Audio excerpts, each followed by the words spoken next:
Video को start करने से पहले चलिए पार्ट 1 का एक छोटा सा रिकैप कर लेते हैं। लास्ट वीडियो में हमने डिस्कस किया था आरसीएम क्या होता है, आरसीएम कहाँ एप्लीकेबल होता है और आरसीएम ऑन सर्विसेज के कुछ इम्पोर्टेंट पॉइंट्स को डिटेल में समझा था। पार्ट 1 में हमने स्पेशली इन टॉपिक्स को डिटेल में कवर किया था। Import of services, GTA goods transport agency, renting of passenger vehicle, legal services और गवर्नमेंट सर्विसेज। अगर आपने पार्ट 1 वीडियो अभी तक नहीं देखी है तो आप स्क्रीन पर दिए गए आई बटन पर क्लिक करके पार्ट 1 को पहले देख सकते हैं ताकि आपको पार्ट 2 इजीली समझ आए। चलिए अब बिना टाइम वेस्ट किए पार्ट 2 में आगे के इम्पोर्टेंट आरसीएम पॉइंट्स को डिस्कस करते हैं। गवर्नमेंट प्रॉपर्टी रेंट पर जीएसटी। क्या आप गवर्नमेंट की बिल्डिंग या शॉप रेंट पर लेते हैं, जैसे म्यूनिसिपैलिटी की शॉप या गवर्नमेंट ऑफिस स्पेस? तो ध्यान रखिए, इस पर जीएसटी 18% आरसीएम में लग सकता है। बहुत लोग यहाँ गलती कर देते हैं। रूल बहुत सिंपल है। अगर governments, central government, state government या local authority commercial property rent करे रजिस्टर्ड पर्सन को, तो जीएसटी 18% आरसीएम में लगेगा। मतलब गवर्नमेंट जीएसटी चार्ज नहीं करेगी, टेनेंट यानी बिजनेस जीएसटी पे करेगा अंडर आरसीएम। बहुत लोग कंफ्यूज हो जाते हैं। गवर्नमेंट सर्विसेज में नॉर्मली आरसीएम लगता है, लेकिन renting of immovable property by government एक स्पेशल केस है और रजिस्टर्ड पर्सन को रेंट दिया गया हो तो आरसीएम डेफिनेटली लगेगा। अगर आप government shop, municipality office, panchayat property rent पर ले रहे हैं तो आरसीएम एप्लीकेबिलिटी जरूर चेक करें। ये वेरी कॉमन कंप्लायंस मिस्टेक है। अगर वीडियो अच्छी लग रही हो तो शेयर, सब्सक्राइब और लाइक जरूर कर दे। ये हमें हौसला और हिम्मत देता है और बढ़िया कंटेंट बनाने के लिए प्रेरित करता है। रेसिडेंशियल प्रॉपर्टी बिजनेस में यूज, आरसीएम 18%। क्या आप रेसिडेंशियल प्रॉपर्टी को ऑफिस या बिजनेस के लिए यूज कर रहे हैं? तो ध्यान रखिए, यहाँ जीएसटी में आरसीएम 18% लग सकता है। ये लेटेस्ट और वेरी इंपॉर्टेंट कंप्लायंस एरिया है जहाँ बहुत लोग मिस्टेक कर रहे हैं। रूल सिंपल है। अगर रेसिडेंशियल प्रॉपर्टी रेंट पर ली गई है और उसको बिजनेस पर्पस में यूज किया जा रहा है तो जीएसटी 18% अंडर आरसीएम एप्लीकेबल होगा।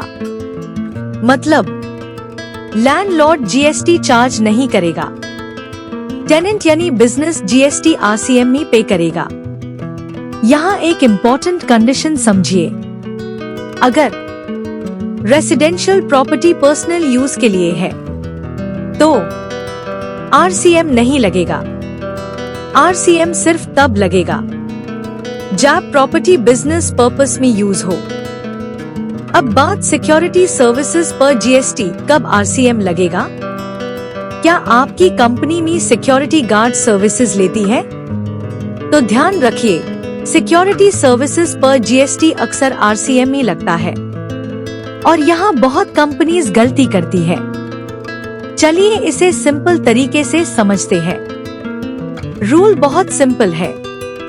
अगर सप्लायर नॉन कॉर्पोरेट हो, मतलब इंडिविजुअल या पार्टनरशिप फर्म, और रिसिपिएंट रजिस्टर्ड पर्सन हो तो जीएसटी 18% अंडर आरसीएम लगेगा। मतलब सिक्योरिटी एजेंसी जीएसटी चार्ज नहीं करेगी, रिसिपिएंट यानी बिजनेस जीएसटी आरसीएम में पे करेगा। अब सबसे इम्पोर्टेंट एक्सेप्शन समझिए। अगर रिसिपिएंट गवर्नमेंट डिपार्टमेंट हो और वो TDS रजिस्टर्ड हो तो RCM अप्लाई नहीं होगा। इस केस में सप्लायर फॉरवर्ड चार्ज में GST पे करेगा।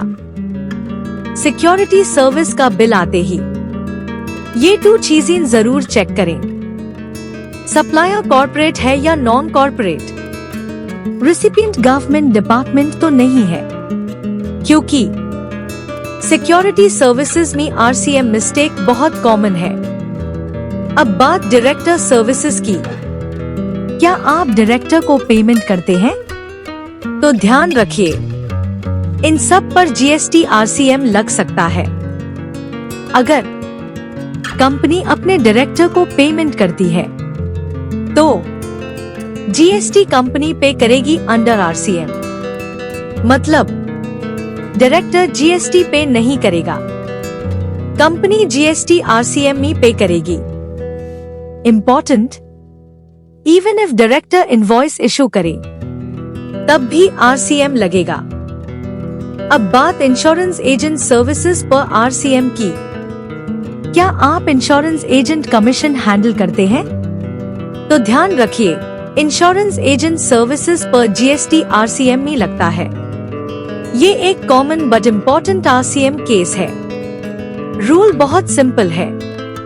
अगर इंश्योरेंस एजेंट सर्विस प्रोवाइड करता है इंश्योरेंस कंपनी को तो GST 18% अंडर RCM लगेगा, मतलब इंश्योरेंस एजेंट GST पे नहीं करेगा, इंश्योरेंस कंपनी GST RCM में पे करेगी। इंश्योरेंस एजेंट जो कमीशन रिसीव करे वो इनवॉइस में GST चार्ज नहीं करता, क्योंकि GST RCM में इंश्योरेंस कंपनी पे करती है। ये पॉइंट बहुत लोग कंफ्यूज कर देते हैं। Banking related services under RCM। क्या आप लोन अरेंज करते हैं या DSA कमीशन हैंडल करते हैं? तो ध्यान रखिए, बैंकिंग रिलेटेड सर्विसेज पर GST RCM में लगता है। रूल सिंपल है, RCM अप्लाई होता है जब सर्विस प्रोवाइड करे। Business facilitator BF, business correspondent BC, direct selling agent DSA और सर्विस रिसीव करे बैंक या NBFC तो GST 18% अंडर RCM लगेगा, मतलब business facilitator, business correspondent, direct selling agent पे नहीं करेगा, बैंक या NBFC GST RCM में पे करेगी। बहुत लोग सोचते हैं डायरेक्ट सेलिंग एजेंट को GST चार्ज करना चाहिए, लेकिन DSA GST चार्ज नहीं करेगा, क्योंकि GST बैंक या NBFC RCM में पे करती है। ये वेरी कॉमन मिस्टेक है। स्पॉन्सरशिप सर्विसेज पर GST RCM कब लगेगा? क्या आपकी कंपनी इवेंट या स्पोर्ट्स स्पॉन्सरशिप करती है? तो ध्यान रखिए, स्पॉन्सरशिप सर्विसेज पर GST 18% RCM में लगता है। रूल बहुत सिंपल है। अगर कोई पर्सन या ऑर्गेनाइजेशन कंपनी या फर्म को स्पॉन्सरशिप सर्विस प्रोवाइड करे तो GST 18% अंडर RCM लगेगा, मतलब स्पॉन्सरशिप डीन वाला GST चार्ज नहीं करेगा, स्पॉन्सरशिप लेने वाली कंपनी GST RCM में पे करेगी। ध्यान रखिए, स्पॉन्सरशिप सर्विसेज में GST नॉर्मली RCM में HII लगता है, इसलिए इनवॉइस में GST नहीं दिखे, फिर भी RCM चेक करना जरूरी है।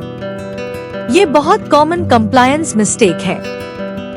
इस पार्ट 2 वीडियो के अंत में हमें उम्मीद है कि आपको RCM ऑन सर्विसेज के बारे में विस्तार से जानकारी मिल गई होगी। नेक्स्ट पार्ट में RCM ऑन गुड्स पर वीडियो होगा। चलते चलते चैनल को सब्सक्राइब और फॉलो कर लीजिए। मिलते हैं नेक्स्ट वीडियो में, तब तक के लिए धन्यवाद।